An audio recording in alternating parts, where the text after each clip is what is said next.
Okay, one more for the media on tactics. Now, these are questions that have not yet been asked of me, but I'm composing them along the lines of tactics so that you might like them. So I will play reporter with my intrepid hat. Number one for Mark Stewart. The deep state doesn't like your group of candidates. How will you ever be able to beat them back? All right. I don't believe in a deep state. I think it is slightly less far-fetched than the government faking the Apollo 11 moon landings. Slightly less far-fetched, pretty close, to the 9/11 towers being brought down by an inside job. That a deep state exists as a cabal of informal groups of CIA, NSA, FBI operatives, and people who are part of an agency that we don't even know the name of, and yet they get together.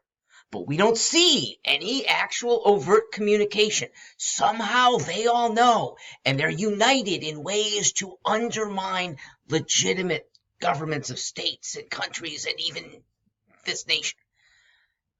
It's ludicrous. Okay, how would such a group form in the first place?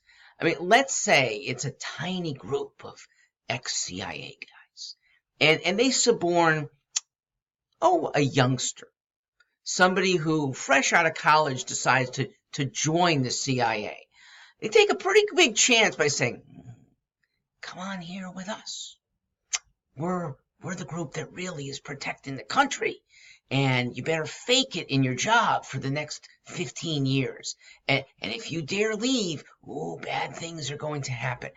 This doesn't happen, okay? I have teachers in my Ivy-bound practice who are everywhere from far left, well, not far left, but medium left to pretty devoted right.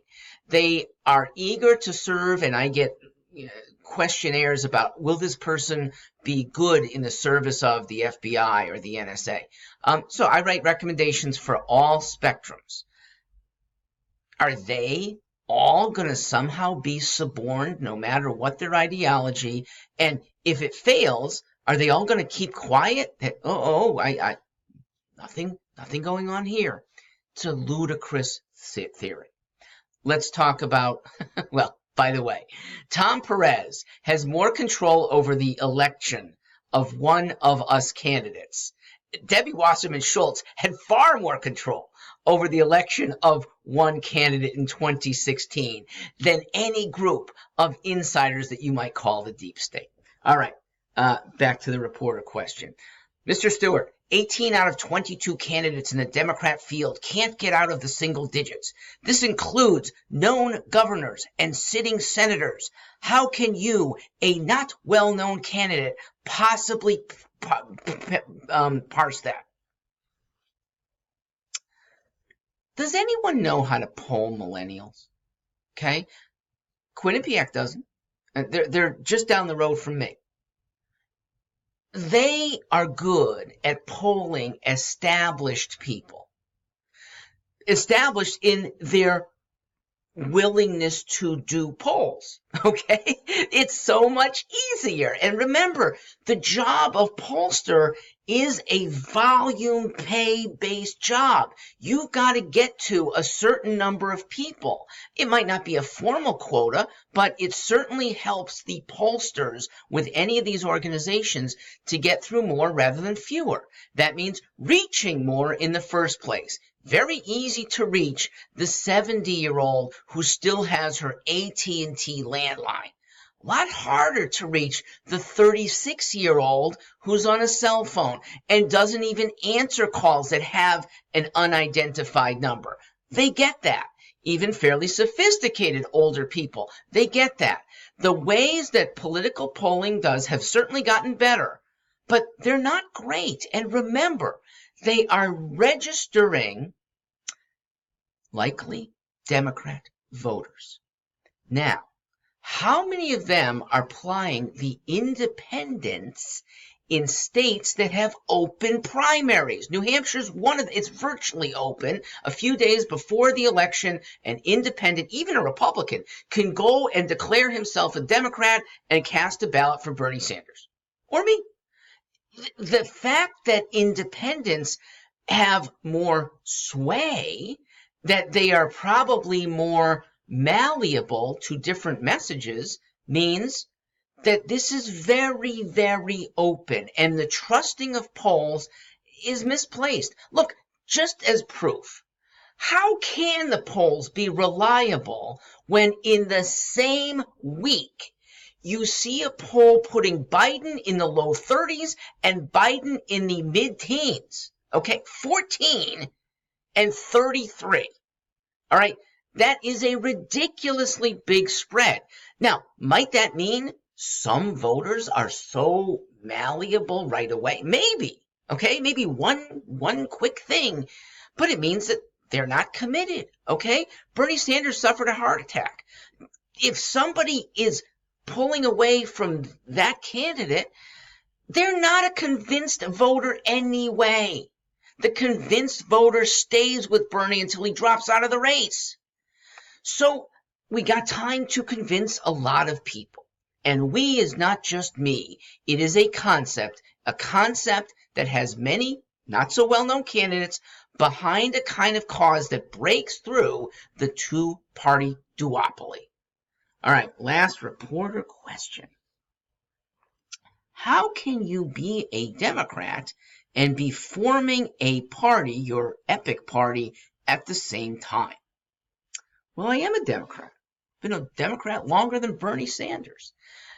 And I'm a part of a faction of Democrats. We don't know how big we are, but we have the sentiments of those who, like Thomas Jefferson, were for freedom, and even as late as John F. Kennedy were for liberation and not big government control.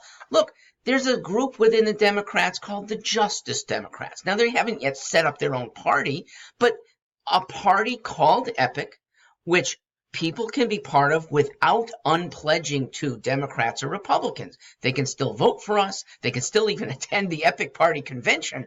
These are good things. And so what we have is EPIC Party as a faction that is able to woo Democrats, Independents, Republicans for one election. It doesn't mean you unpledge. It doesn't mean your loyalty goes away, but you're seeking a better party or better candidates within the party. I'd like to reform the Democrat Party. Okay, that'd be great. But if they're not going to come along pretty quickly, the EPIC Party has a force. Look, the Republicans have their own. They have the Freedom Caucus. And interestingly, I unite both kind of around the back end, okay? I know, Ayanna Pressley of the Justice Democrats, the Squad even, and Freedom Caucus Mike Lee type Republicans have in common a disdain for how the government works now. Now, the Justice Democrats want to reform the government. It's doing unjust things. The Freedom Caucus wants to eliminate most government. It's doing unjust things by just being there. That's a lot to unite by. And I contend that EPIC Party candidates represent over 90%. The single digits who are incorrigibly tied to big government, we ain't going to win you over, okay? You are the small cabal, not cabal, wrong word. You are the small group that you are so tied to government you can't see anything other than big government making a difference in people's lives. All right. Or you are a big corporation, one of those tightly knit big corporations that uses big government to get your way over small corporations and have an advantage over consumers. You like big government as an ally. We might not get you either. But People who work for you we might. Stockholders we might. People who will flourish with lower taxes, more individualism, government, less regulations, and getting out of our lives. We're the group for that. All right. Thank you for indulging this. I really appreciate you. See you on the trail.